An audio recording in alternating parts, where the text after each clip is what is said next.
हम सब रोज पैसों का इस्तेमाल करते हैं, पर क्या कभी रुककर सोचा है कि ये असल में है क्या? क्या ये सिर्फ कागज के नोट हैं या बैंक अकाउंट में दिखने वाले कुछ नंबर्स? आज हम इसी सवाल की गहराई में उतरेंगे और समझेंगे कि ये वैल्यू का पूरा आर्किटेक्चर आखिर काम कैसे करता है। चलिए एक मजेदार थॉट एक्सपेरिमेंट करते हैं। जरा सोचिए, अगर कल सुबह हम सब उठें और दुनिया से सारा का सारा पैसा अचानक गायब हो जाए, तब क्या होगा?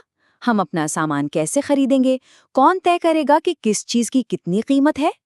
देखिए, पैसे के बिना हम सीधे बाटा सिस्टम यानी चीज के बदले चीज वाले पुराने दौर में पहुंच जाएंगे। अब सोचिए, आपको दूध चाहिए और आपके पास देने के लिए चावल है, तो आपको सिर्फ दूध वाला नहीं ढूंढना, बल्कि एक ऐसा दूध वाला ढूंढना होगा जिसे चावल की जरूरत भी हो। ये तो किसी भूल भुलैया से कम नहीं है। और फिर सबसे बड़ा सवाल, 1 किलो चावल के बदले कितना दूध? इसी मुश्किल को सुलझाने के लिए पैसे का आइडिया आया, जिसने लेन देन को एकदम आसान बना दिया। तो फिर पैसा असल में है क्या? इसका जवाब बहुत सिंपल है। पैसा एक समझौता है, एक वादा, और सबसे बढ़कर एक ऐसा भरोसा जिस पर हम सब, पूरा समाज, एक साथ विश्वास करते हैं। ये कोई जादुई चीज नहीं, ये बस एक सामाजिक सहमति है। और यहीं पर सबसे जरूरी बात आती है, पैसा अपने आप में कीमती नहीं है। वो नोट सिर्फ कागज है। पैसा तो बस एक टूल है, एक जरिया है जिससे हम वैल्यू को एक जगह से दूसरी जगह भेज सकते हैं या भविष्य के लिए बचाकर रख सकते हैं। तो अगर पैसा एक समझौता है, तो इस समझौते के नियम क्या हैं?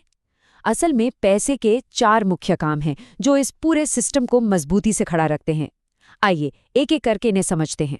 पहला और सबसे सीधा काम है मीडियम ऑफ एक्सचेंज बनना, मतलब चीजें खरीदने और बेचने का एक आसान और सर्वमान्य तरीका।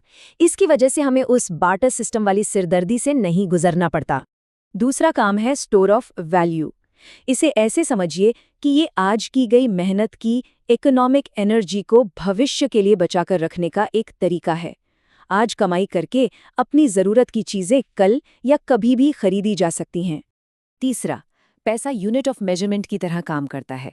बिल्कुल वैसे ही जैसे मीटर दूरी नापता है या किलोग्राम वजन, वैसे ही पैसा अलग अलग चीजों और सेवाओं की कीमत नापने का एक स्टैंडर्ड पैमाना बन जाता है।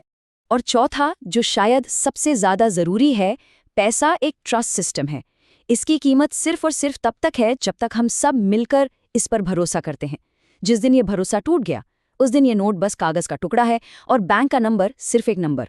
चलिए अब इन सब थ्योरी वाली बातों को असल दुनिया में देखते हैं कि ये हमारी रोजमर्रा की जिंदगी में कैसे काम करती हैं। एक उदाहरण लेते हैं।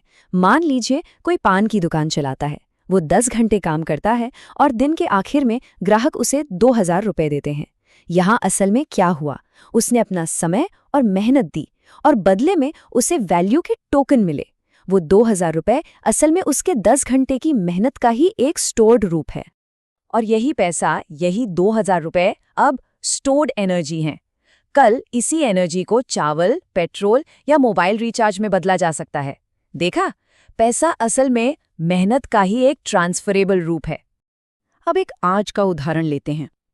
किसी की यूपीआई अकाउंट में 10,000 रुपए दिख रहे हैं, पर जरा सोचिए, वो असल में है क्या? फिजिकली तो वो कहीं मौजूद नहीं है। वो बस एक बैंक के सर्वर पर लिखा हुआ एक डिजिटल नंबर है। तो फिर सवाल ये उठता है कि ये डिजिटल नंबर इतना कीमती क्यों है? क्योंकि बैंकिंग सिस्टम उस नंबर को मान्यता देता है। बाजार उस नंबर के बदले सामान देने को तैयार है। और सबसे जरूरी, पूरा समाज उस पर भरोसा करता है। अगर ये भरोसा हट जाए तो वो नंबर 0 हो जाएगा। अच्छा, अब जब हम पैसे की असलियत समझ चुके हैं, तो चलिए दौलत या वेल्थ से जुड़ी कुछ आम गलतफहमियों को भी दूर करते हैं। पहली और सबसे बड़ी गलतफहमी, जिसके पास ज्यादा पैसा है वो अमीर है। हम सब ये सुनते आए हैं, लेकिन चलिए आज इस बात की सच्चाई को समझते हैं। सच तो ये है कि ये बस एक अस्थायी अमीरी है। अगर किसी के पास स्किल्स या प्रोडक्टिव एसेट्स नहीं है, तो वो पैसा ज्यादा देर टिकेगा नहीं। असली दौलत पैसे से कहीं बढ़कर होती है। दूसरी गलतफहमी जो हम अक्सर सुनते हैं, पैसा ही सब कुछ है, और यही सोच कई बार हमें गलत रास्ते पर ले जाती है। सच्चाई तो ये है कि पैसा सिर्फ लेन देन का एक साधन है, एक टूल, बस। असली दौलत तो हमारी सेहत है, हमारे रिश्ते हैं और हमारे स्किल्स हैं, वो चीजें जो पैसे से नहीं खरीदी जा सकती। तो फिर असली खेल क्या है? अगर पैसा सब कुछ नहीं है तो हमें किस चीज पर ध्यान देना चाहिए? इसके लिए हमें अपना नजरिया, अपना मेंटल मॉडल बदलना होगा। इस पूरी बातचीत का सार इस एक लाइन में छिपा है। पैसा कागज या नंबर नहीं, बल्कि समाज के भरोसे पर चलने वाला एक वैल्यू टोकन है। अगर सिर्फ इस एक बात को समझ लिया जाए तो पैसे को लेकर पूरा नजरिया ही बदल जाएगा। इसीलिए सिर्फ पैसे के पीछे भागना गलत तरीका है। असली लक्ष्य होना चाहिए वैल्यू बनाना। जब कोई वैल्यू बनाता है तो पैसा एक बाय प्रोडक्ट की तरह अपने आप पीछे आता है। पैसा नतीजा है, वैल्यू कारण। तो अंत में ये सवाल सोचना बहुत जरूरी है, अगर लक्ष्य सिर्फ पैसा कमाना नहीं है तो फिर कौन सी ऐसी वैल्यू है जिसे बनाने पर ध्यान दिया जाए? असली खेल यहीं से शुरू होता है।